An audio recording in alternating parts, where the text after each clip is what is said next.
Marhaba. In this video, we're going to talk about some basic ways to express possibility and necessity in Arabic.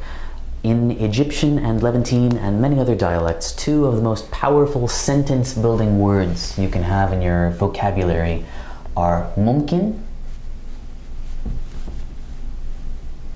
and lazim. And while we're going to focus on colloquial forms, mostly Egyptian and Levantine in this video, it is possible to use them in formal Arabic in a modified way as well, and we're going to touch on that a little bit at the end. In this video, I'm going to assume that you have control of how to conjugate a verb in the present tense, and that you have picked your dialect, Egyptian or Levantine, and have a sense of how verbs work ordinarily. So mumkin is used to express possibility. It could mean maybe. It could mean someone or something is able to, like can, someone or something can do something.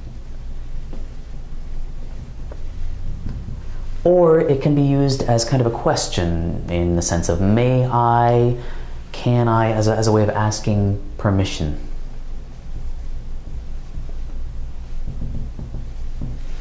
So let's take some examples. For example, if we want to talk about possibility and say, maybe he's at home, maybe he's in the house, we could say that in Egyptian or Levantine as ممكن هو في البيت. Maybe, we don't know, but there's a possibility. Or we can also use it to inquire about the truth of something. So if we wanted to ask, for example, can she read Arabic? We could take ممكن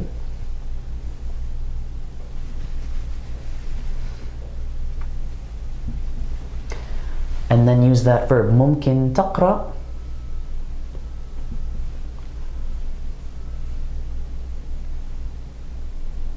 العربية. If you've studied colloquial verbs, you know that ordinarily, all other things being equal, we're going to have a ba prefix on a conjugated verb, right? So one way to express that verb would be بتقرأ, if we wanted to say it as an affirmative statement. بتقرأ العربي. She reads Arabic.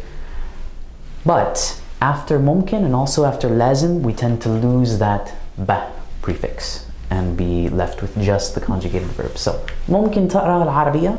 Can she read Arabic? Maybe yes, maybe no. Or if you're in a class, it might become valuable at some point to know how to excuse yourself to go to the restroom. So if you wanted to say to your teacher, excuse me, can I go to the bathroom please? You could say ممكن أروح على الحمام as a way of saying may I please have your permission. لازم is a word that we can use in exactly the same way to express necessity, things that have to be done, things that need to be done.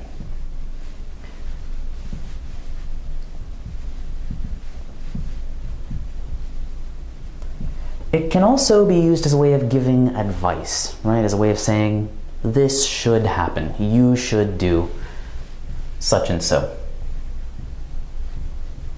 So to take some examples, if we wanted to say, if you were offering advice, friendly or otherwise, and you want to say to a female classmate, for example, you have to study for the test. You really should study for the test. We could say, لازم تدرسي للامتحان. You gotta, you should. And that classmate might be tired and she might reply, well, I have to drink coffee, right, before I do anything else. So we could also say لازم أشرب القهوة or القهوة, right? And in the same way that in English when we say we have to, we need to, we're not always talking about vital necessity, right? But we tend to use those phrases in a way that expresses wants, desires, things that we feel should happen, whether or not they're actually likely to, right? I can say, I should study for the test, but I would rather do something else. I would rather watch a movie. So I could say لازم أدرس للامتحان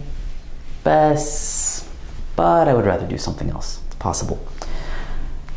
As I said, ممكن and لازم in this kind of structure tends to be more of a colloquial construction, but we can use the same words to express the same concepts in formal Arabic. And just to give you a little bit of a taste of how that can work, we can use similar structures. We actually need a couple of other words on either side for decoration.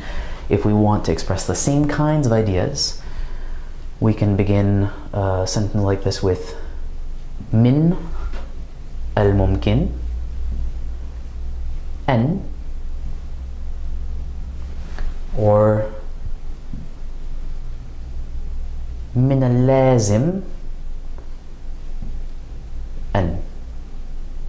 So we have some extra. We have the min and the alif lam, that we're making these concepts definite nouns, and then we have the particle an. And we actually have a separate video on an and how to use it. After an, we need a specific modified form of present tense verb called al-mudari' al-mansub. We have a separate video on that as well. But just as an example, if we wanted to say, I have to study for the test in Fusha, in formal Arabic, we could express the same idea using pretty much the same words. Instead of لازم أدرس للامتحان, I have to study for the test, we could say من اللازم أن أدرس للامتحان.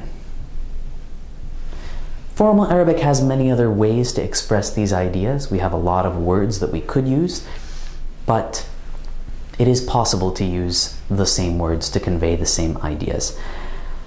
But as we've seen in these examples, mumkin and lazim are two of the most powerful ways that we have in spoken colloquial Egyptian and Levantine to express our wants, our needs, and even opinions in Arabic. So they're a really great way to increase your expressive power.